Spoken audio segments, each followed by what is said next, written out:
Numerous African netizens have taken to social media platform X, popularly known as Twitter, to voice their frustration with the practice of African leaders always attending summits outside the continent in their numbers. These summits, often aimed at fostering cooperation with foreign investors, are seen as highly problematic at a time when many Africans are pushing for cultural identity and dignity. Before we dive into our topic today, if you haven't already, please consider subscribing to our channels and ringing the bell to be notified about all our exciting future videos.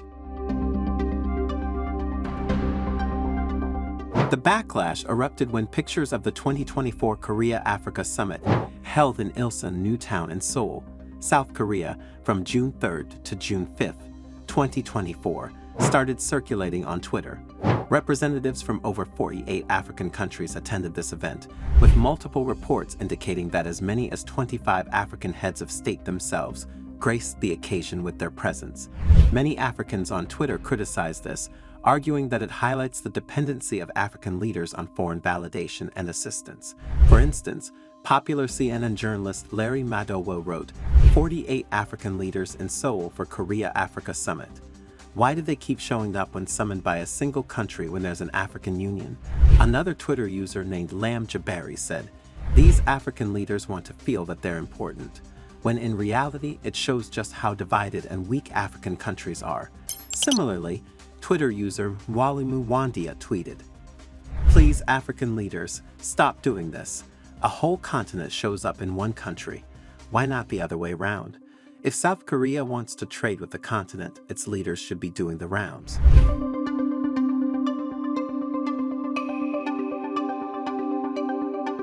African leaders are facing intense criticism on social media from their citizens who feel that these leaders are overly submissive to foreign powers. The frustration is compounded by the fact that African leaders often attend these international summits en masse, with not less than 40 leaders traveling to a single destination to meet a handful of foreign officials. This practice raises several concerns among the populace, including issues of dignity, as it seems to undermine the authority and sovereignty of African nations. Moreover, it is seen as inefficient and wasteful, both in terms of financial costs and the potential for more effective diplomatic engagement. But the most damaging aspect of these overseas summits is how they portray African leaders as being on the weaker side of global power dynamics. Indeed, the optics of so many African leaders congregating abroad suggests a lack of leverage on the global stage, further diminishing their perceived power and respect.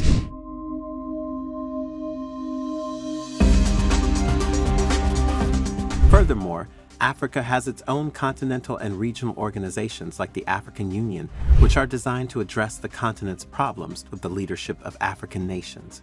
When African leaders attend overseas summits, it weakens these institutions and the confidence in their ability to solve African issues independently.